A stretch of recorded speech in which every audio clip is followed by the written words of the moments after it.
Okay, we are going to finish up on our study of the Gerasene or Gadarenes demoniac. Um, and remember that Matthew's account, he talked about two demoniacs, um, although he didn't go into a lot of detail about either one. He simply made a reference to them, basically, whereas Mark and Luke, and especially Mark, spent a great deal of time on the more notorious of the two. And that's the one that uh, we are using as our basis for our study. And so we're using Mark, the fifth chapter, as our text for the study, and we'll finish up on that today and see at the end exactly what lessons that we can garner from that incident or that situation. And very briefly, Jesus moves to the eastern side now of the Sea of Galilee, into an area that's known as the Decapolis, meaning 10 cities. And his ministry there, as upon his arrival, he was immediately, confronted by perhaps a man who was possessed of demons and who obviously either the demons or the man himself, or perhaps both, recognized who Jesus was. We're told in the Bible that even demons knew who Jesus was. So it's not clear as to how that recognition took place, but in any event, the man appears before Jesus. But it's interesting that the dialogue that transpires from that is not so much initially Jesus with the man, but rather Jesus with the demon. Because the demon, an immediate um, dialogue with Jesus was, have you come here ahead of time? The demons were evidently very much aware of what their ultimate destiny was. Old Testament scriptures replete, especially in Malachi, that on the chosen day of God, on the judgment day, that all demons and other evildoers will receive their judgment. And that judgment, of course, is condemnation. And apparently, based upon the verses that Mark shared with us, his rendition of the situation, the demons made the statement, fearing that Jesus had come ahead of time, so to speak, because their initial um, uh, voice to Jesus was, what business do you have with us today? Why are you here? Basically. And of course, Jesus did not respond to what the initial conversation was with the demon. But we'll pick up our study in verse. I think we left off with verse 9 and 10 on Sunday. Jesus, perhaps because he was trying to bring the man back to reality, even though it was obvious the demon was the one speaking to him initially, perhaps trying to bring the man back to find out where his emotional state was trying to bring him back to his own wit, so to speak, because he asked him, "What's your name?" Well, the man responded, according to Scripture, Legion. And that's apparently a indication that that these demons had overtaken so much of this man that he didn't even have his own identity any longer.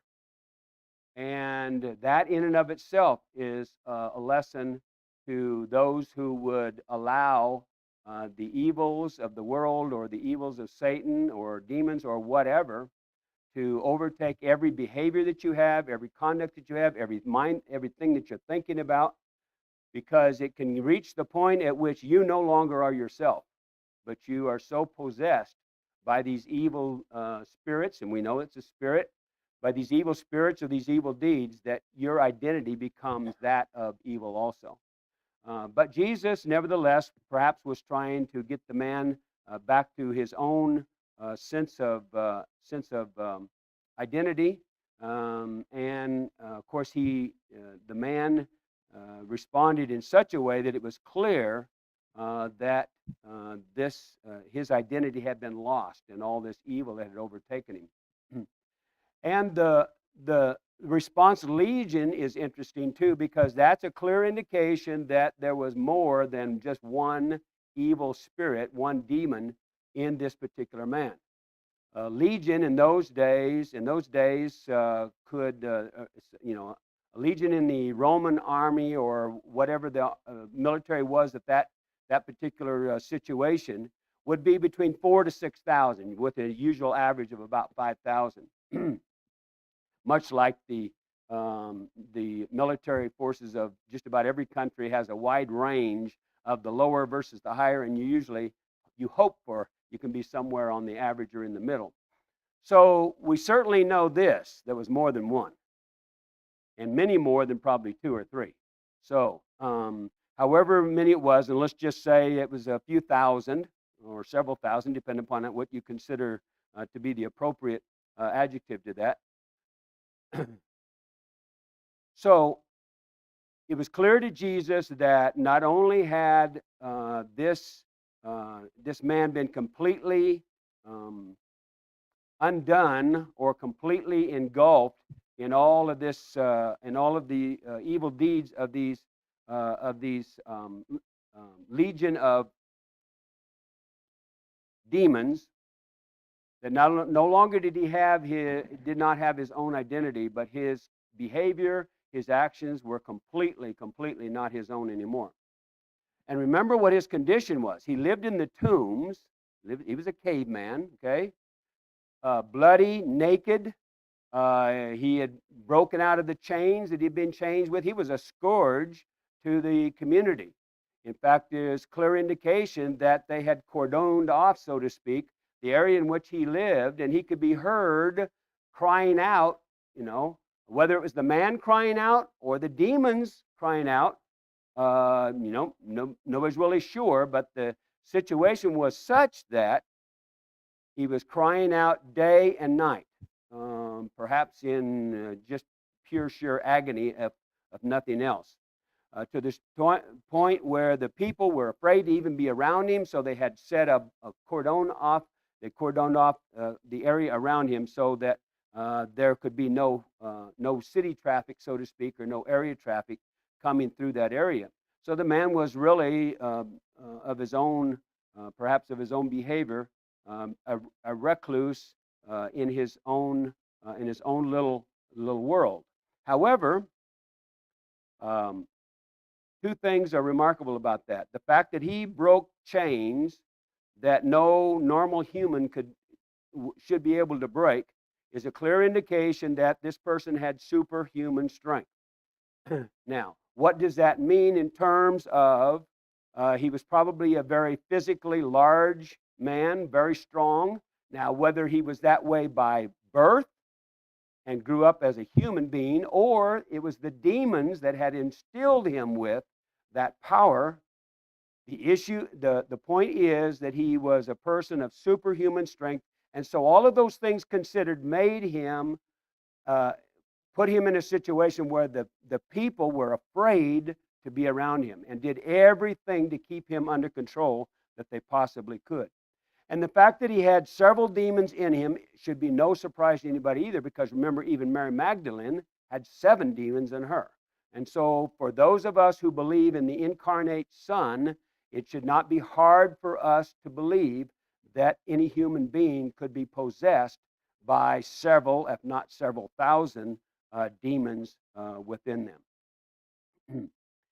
And so because the demons thought that Jesus was there perhaps to undo them before their actual judgment day, they made a plea to him to not run him out of the country, so to speak. It happened that there, as you continue down in verses 10, 11, 12, and on, that there happened to be a large herd of swine, hogs, pigs, whatever you want to call them, in the area. They were apparently grazing or feeding in the area nearby. So the demon, perhaps the spokesperson, because it bounces between plural and singular, the demons said, please, just let us go in the swine. And it's actually a request that Jesus granted to them. Jesus gave them permission to enter into the swine. Now, it's really interesting to read some of the historical attacks on this particular incident directed towards Jesus and what he did by atheists and by other antagonists against biblical and spiritual and divine authority. The fact that Jesus allowed, and of course what happens is then when the swine entered the pigs, hogs, swine, they immediately took off in a helter-skelter way, so to speak, and ended up going over a cliff, okay, and drowning. So Mark reveals it's about 2,000. There were about 2,000 hogs. It was that very action, the fact that 2,000 hogs had been destroyed in this behavior, in this action that Jesus allowed, that gave cause or gave rise to atheists and to others saying, why would Jesus as Lord allow these herdsmen to lose their entire stock? Look at all the money that they lost. Without recognizing this, Jesus gave permission for those demons to go into the swine. Jesus didn't run those swine off the cliff. It was the demons that did it, not Jesus. In the same way that Satan was given permission to attack Job's family and to attack Job personally. Okay? It wasn't God who inflicted all of this pain and agony on Job. It was Satan.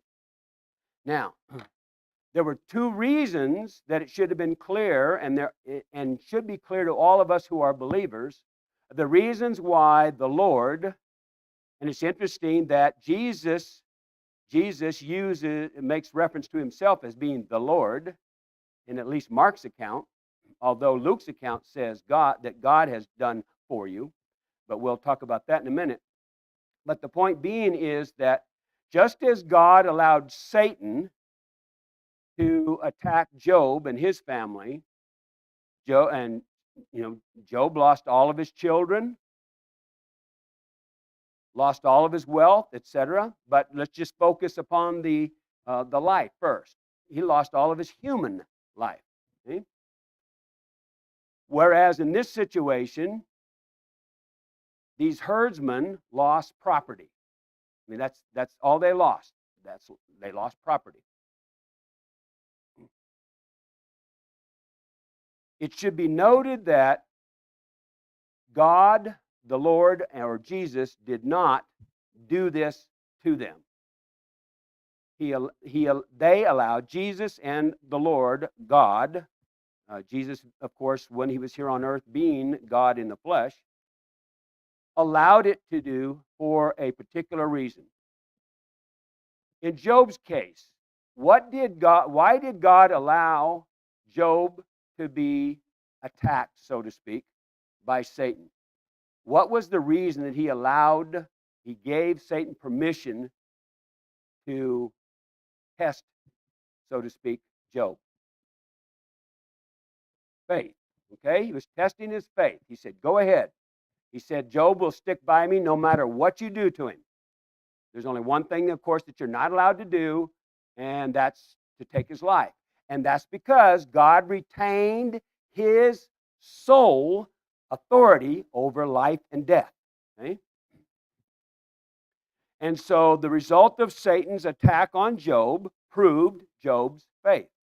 So then what would be the reason that Jesus allowed the demons to enter the swine, with the resultant demise of that entire herd. That's true. They recognize his authority. They also recognize who he was. But there's even a more profound or a more compelling reason why Jesus allowed the demons to go into him. What is Satan's sole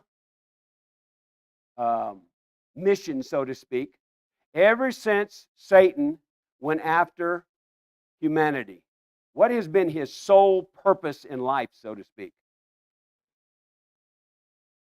Okay, to beat the faith, to bring down humanity.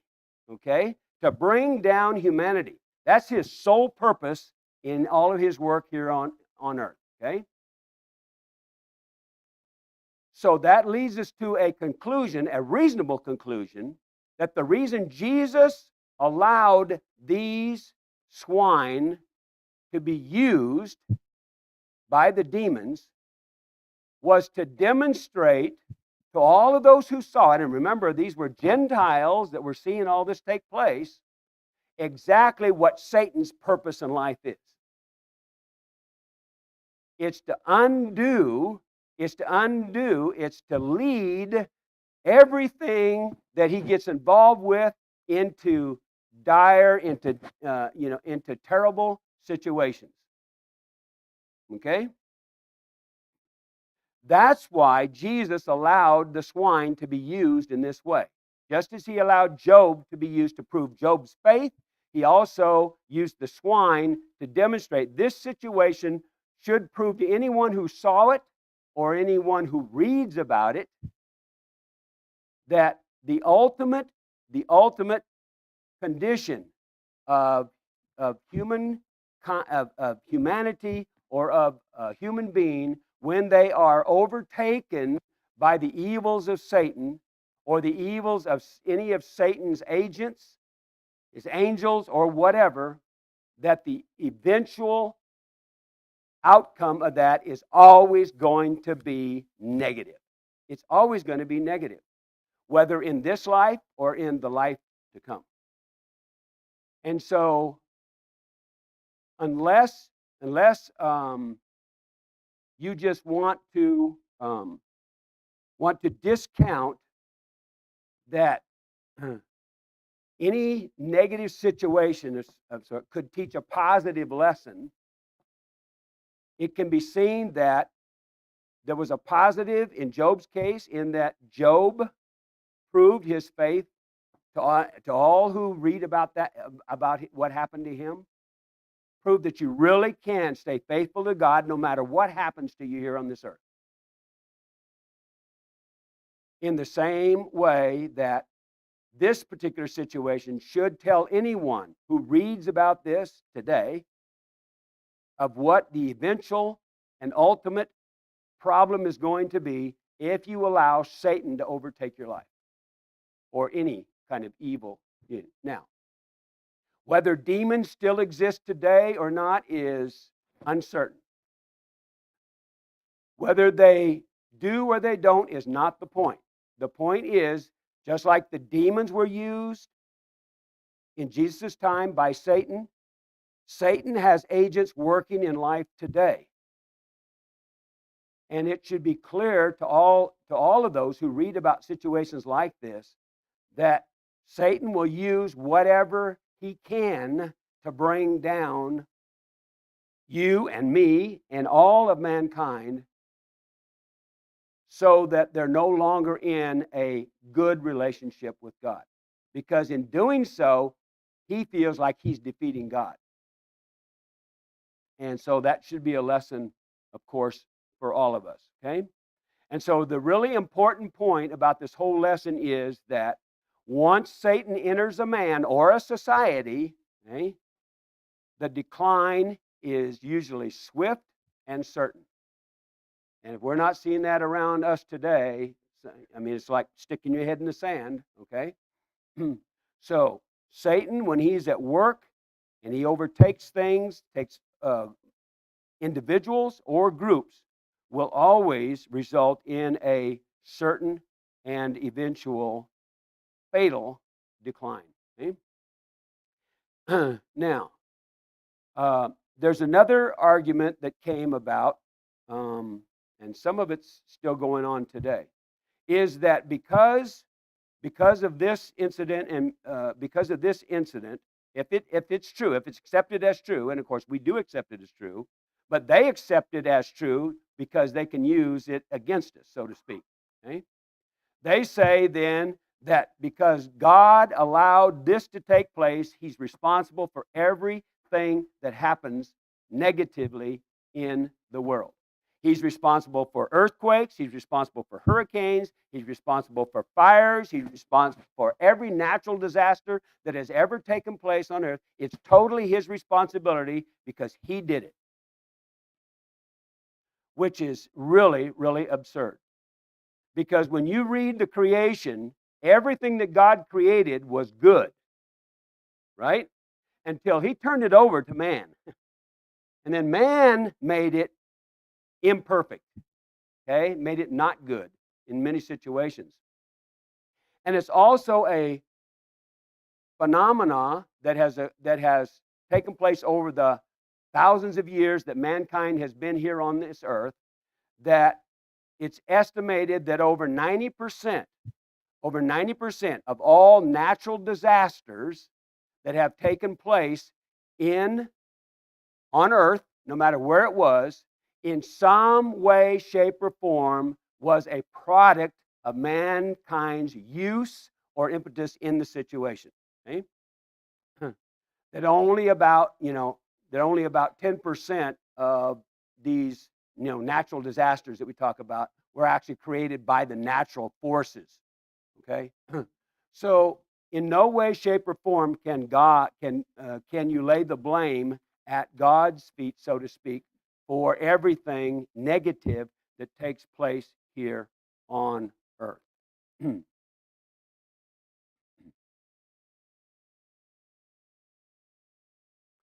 Okay, any want to try to sum this all up and bring it to a conclusion here? Any questions, clarification, comments?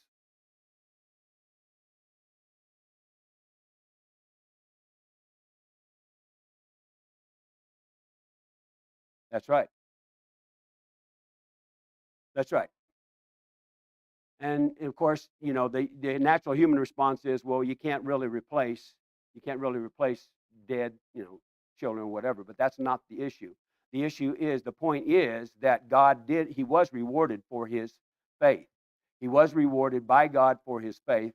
And while we living in this world today may never receive our reward for our remaining faithful here on this earth, God does promise an ultimate reward to all of those who remain faithful, which recognizing that our priority is not those things here that are on this earth anyway.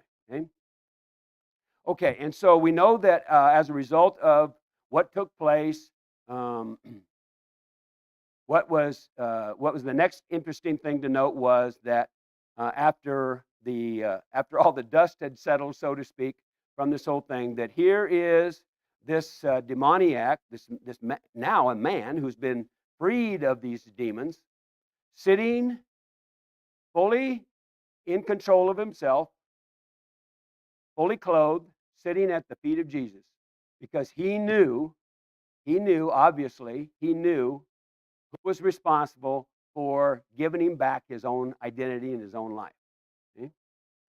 Okay? It's also interesting to note that the people became fearful of what had taken place, so much to the standpoint that they wanted Jesus to get out of the area. They asked him to leave. Now, some say again, whether they're Bible scholars or not, some have indicated that the reason that they said this was they were fearful that Jesus might allow more property to be destroyed or whatever, by whatever he was doing, without considering the fact that he had just demonstrated what he could do to someone who is possessed or is ill. So by asking him to leave, of which Jesus granted him, he didn't fight with him about it. The only thing he did leave, that he did do, that was different than what he had done before. When he had performed these incidents, remember, when he had performed these incidents before, these miracles, these signs, these wonders, he was always very, very quick to tell those who had seen it or were recipients of it to keep their mouths shut, so to speak. This time, while the man wanted to go with him, which was obviously he wanted to stay close to Jesus who had healed him, Jesus said, "No, I want you to stay here. Not only stay here, but go back to your people and tell them what the Lord has done for you." Now, why the two different responses from Jesus? What was there about earlier signs and wonders? Why did Jesus want everyone to keep their mouth shut, so to speak? Yes, he'd have more freedom to move around, but what was the main confrontation that always took place toward Jesus on the other side of the sea, so to speak? The Pharisees, okay? There would always be some Pharisaical uprising every time he would do one of these things, okay? Now he's over on the east side in Gentile country. And by the way, some people even said, well, he took those swine away because they were illegally held. Well, how do you know? He's in Gentile country. He's not in Jewish country. Now, while there may have been some Jews there, the fact that they were illegally owned, that you're just making that up. You have no way of proving that, which doesn't make any sense at all. But nevertheless, by being on the east side, he's now in Gentile country. And he wants this person to tell everyone of the Gentiles exactly what the Lord has done for him. He wants the Gentiles to know what coming to Christ, what coming to being a believer will mean for them. And the benefits of Jesus' healing in this case, or exorcism, so to speak, the benefits of that to that man was a great proof of what being a believer in Christ could do for them. And that's why he wanted him to stay and to tell all of those what had taken place. And so the man does just that, and it was indicated that in so doing, everyone that heard about what was done or had heard about it through the ones that also saw it, not just the man, but also those that saw it, everyone was amazed. And it said all men marveled, okay? Or all were amazed. So apparently it was done in such a way that they could clearly understand how marvelous and how great and how awesome Jesus, this man Jesus, really was, that had done these signs and wonders. And so another thing to think about too is how sad it was for that city of Gadara. How sad it was because they drove Jesus out. They basically drove Jesus out of there because he had taken some swine out of their, away from these herdsmen. Okay. Well, really, if they wanted to do something about it, why didn't they just hold a fundraiser and give the men back give their money? Okay. But the point being is that think about, and it indicates that Jesus left the area and never was to return to that exact place. Now he did return to the area in the Decapolis, but not to that specific area, that specific region. Think about all of the people, all of the ill, all of the depraved, all of the demoniacs that were probably still there, who never got the benefit of having Jesus do for them what he did for this one man. And ultimately, which is even more important and more important, is the greatest point, is they never got to know Jesus to the point where they could enjoy the benefits of salvation.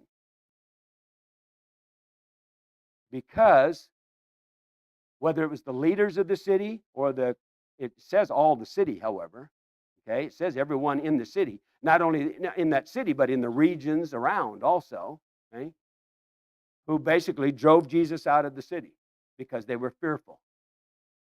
Luke said they were gripped with fear. Gripped with fear over what? You know?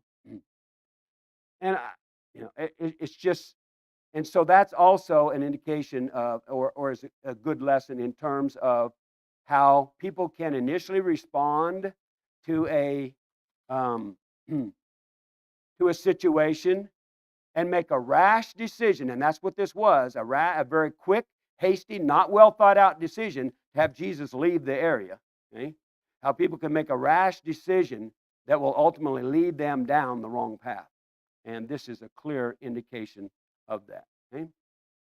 Now, there's some other minor lessons in here about a demonstration for the demons, if for nobody else, that Jesus had the authority over them, just as he has authority over all things natural forces. He has authority over the laws of nature, has the authority over material objects, demonstrated his control of all the evil forces. He had already stilled the storm. Okay? The Bible indicates that he rebuked the storms, which means, and I know it's hard for our human minds to perceive, but there was some evil force that was acting in that because he rebuked them and they went still. Okay? So think about that in terms of, what forces were at play in stirring up that storm. Okay? But the point being is that this is a clear demonstration of how Jesus had authority over all and how God has authority over all. And then ultimately, and then we got to get to the questions. Let's turn over to Ephesians, the 6th chapter, and look at a few verses, because this is actually what we should take from this whole situation, our response to this whole thing. Ephesians, the 6th chapter, beginning in verse 10. And we're going to focus on a couple of verses. Verse 10, finally be strong in the Lord and in the strength of his might. Put on the full armor of God so that you will be able to stand firm against the schemes of who? The schemes of the devil. For our struggle is not against flesh and blood, but against the rulers, against the powers, against the world forces of this darkness, against the spiritual forces of wickedness in the heavenly places. Verse 13, therefore take up the full armor of God so that you will be able to resist in the evil day, and having done everything, to stand firm. Now, principalities and powers, verse 12. Are we talking about just the devil? Are we talking about the fallen angels? Are we talking about demons? Or are we talking about all three of those? Okay? Look, he says the forces of this darkness and the spiritual forces of wickedness. It doesn't make any difference where that negativity comes from. As Christians, we need to equip ourselves to be able to withstand it all, no matter what kind of evil it is, and not even worry about whether it's demons or fallen angels or whoever's at work, because the devil will use all kinds and all sorts of agents. Okay? And so just prepare ourselves and stand firm. And look at verse 13.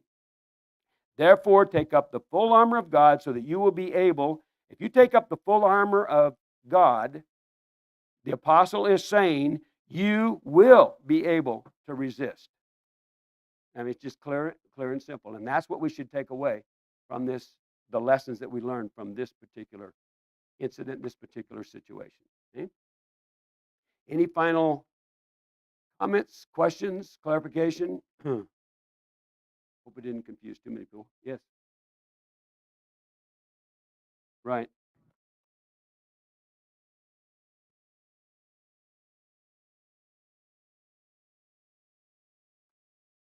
That's right.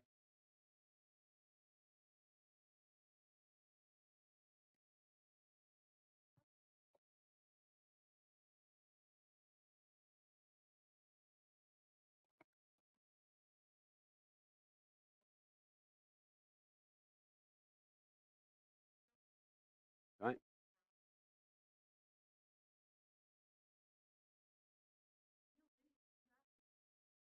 Hmm. Right.